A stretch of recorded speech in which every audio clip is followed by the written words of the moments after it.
մեր հայ հայրենակիցների հանդեպ, որոնք բնակվում են Իրանի Իսլամական Հանրապետությունում։ من تشکر خودم رو از جناب آقای رئیس جمهور اعلام میکنم که چنین فرصتی ایجاد کردم ما در کمال صمیمیت در کنار مردم دوست و برادرمون ارامنه بتوانیم به شعائر دینی خودمون بپردازیم و هر دو طرف بتوانیم معرفی بکنیم شعائر دینی دو ملت رو. Ես ցանկանում եմ իմ շնորհակալական խոսքս հղել մեծարգո Հայաստանի Հանրապետության մեծարգո նախագահին, որ նմանատիպ պայմաններ է ստեղծվել մեր իրանիշյա մուսուլմանների համար Հայաստանում, որ ընթացքում է կատարել մեր կրոնական ծեսերը եւ հարգելով նախագահ Սերժի կրոնական ծեսերը մենք կարող ենք նմանատիպ միջոցառումներ կազմակերպել Երևանի Կապույտ մզկիթում։ Իհարկե, բարեկամ եւ եղբայր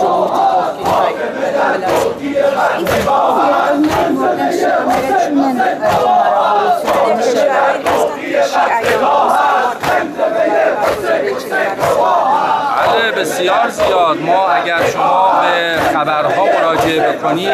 جمع بسیار زیادی در کیلومترها در نیویورک در امریکا در همه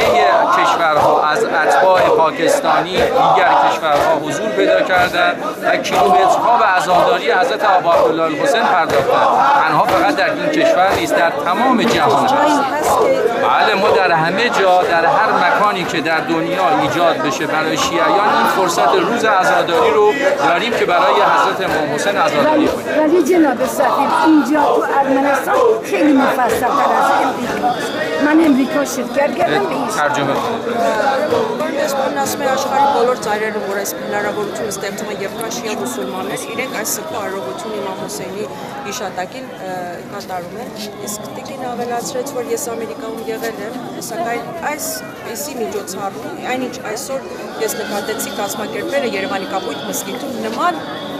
بان ես չեմ նկատել Ամերիկայում. ما این مراسممون هر ساله در داخل شبستان مسجد برگزار میشد. امسال من از همه خواستم بیان بیرون و این عزاداری رو به همه مردم ارمنستان نشان بدن که اعلام بکنن به دنیا مسیحیان و مسلمانان و افرادی که صاحب کتاب هستند، یهودیان، کلیمیان و همه زرتشتی‌ها، اینها که اهل کتاب هستن، همه در کنار هم با صلح و صمیمیت با هم زندگی میکنن و اونهایی که به نام اسلام به مردم اهانت میکنن و مردم رو به کشتن میدن اونها از اسلام نیستن و متاسفانه اینها نام اسلام رو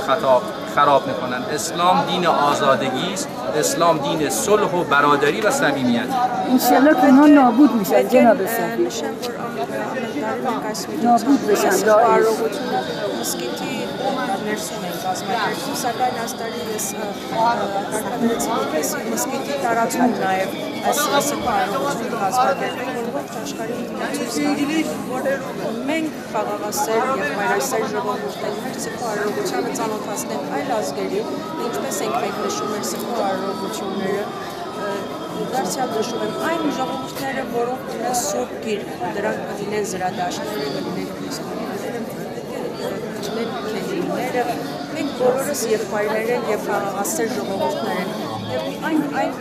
այն ժողովուրդները, որոնք իսլամի անվան տակ փորձում են ահաբեկչական գործողություններ իրականացնել, նրանք ուղղակի վարկաբեկում են իսլամը,